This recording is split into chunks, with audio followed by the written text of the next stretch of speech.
Hi, I'm Tanaya Dutta Gupta, a PhD candidate in Sociology at the University of California, Davis. As the team member of the Climate Refugee Stories, I am adding to the story content of the project from my research on climate change, mobility, and borders in the Global South, with specific focus on Bangladesh and India. Situating my research in an interdisciplinary conversation, I ask how migrants confronting a changing climate perceive and experience borders. I've been conducting fieldwork in Bangladesh and India since the beginning of the year 2020. My fieldwork in Bangladesh had to be abruptly truncated because of the pandemic related closure of the India Bangladesh border. I arrived in India just before the countrywide lockdown began since March 24th. This lockdown, as a national policy response to COVID, disproportionately affected internal migrant workers.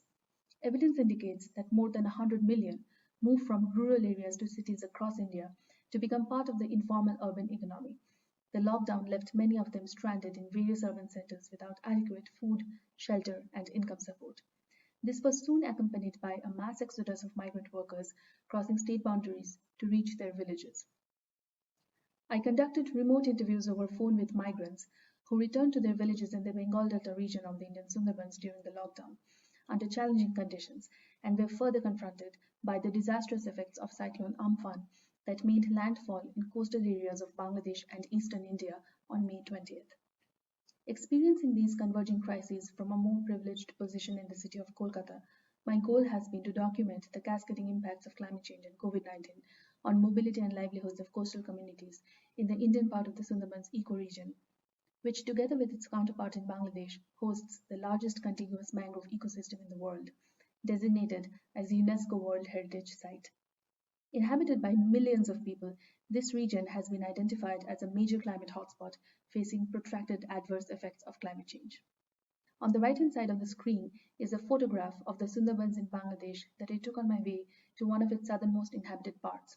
And on top, a participant from the Indian Sundarbans conveys how peculiar it is to live on deltaic islands in this tight country. South of us, no humans live there. South of us, there are no settlements, only water and rivers, and to the east of us is Bangladesh. I present here examples of how intersecting impacts of COVID-19 induced lockdown and Cyclone Amphan have been experienced by participants from the Indian Sundarbans to highlight how the convergence of these crises exacerbated their precariousness. Gopal, who experienced part of the lockdown in another state, shares. We were in such a place where we did not have access to any kind of support. We did not have enough food or anything else. We had to communicate with our homes for money to be able to eat. They sent money and we survived that way. Loss and damage from Cyclone Amphan added to the burden the migrants have had to shoulder, as Anish, who returned from another state and is now trapped in place without work, recalls. Coming back to the village, I felt nothing then. I saw everything has become like a desert, ravaged by the storm, the trees and everything. Entirely barren, like a desert. House was broken and parts filled with water. When asked about leaving his village to search for job opportunities in urban destinations, Anish continues, No, I will not go back now, at least not this year, not in 2020. I'm hearing that more cases of the virus are happening in Kolkata. That is why it is not possible to go now. These examples not only underscore cascading impacts related to food insecurity, loss, and damage from the cyclone, and future related uncertainty experienced by the returned migrants, they also reveal a paradoxical play between mobility and immobility. Had Cyclone Amphan happened in a non COVID world, outmigration from the region would have been an expected adaptation strategy, similar to what had happened after Cyclone Ayla in 2009. However, its coincidence with the pandemic created a situation where immobility is expected, even enforced, as the norm, culminating in a livelihood crisis for this rural community.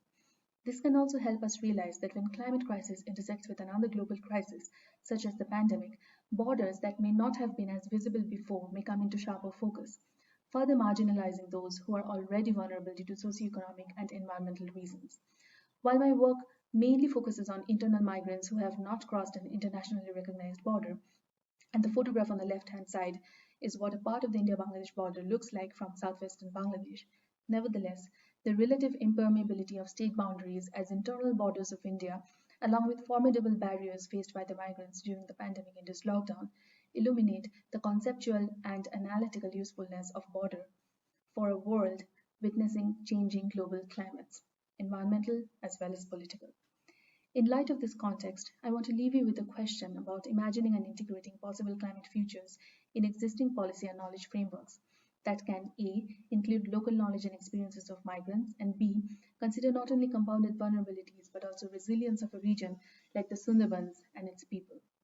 This photograph I took of a part of an embankment damaged by Cyclone Aila in Gabura, a remote village in southwestern Bangladesh, symbolizes both the vulnerability and resilience of a community living at the edge at a critical threshold on either side of the India Bangladesh border.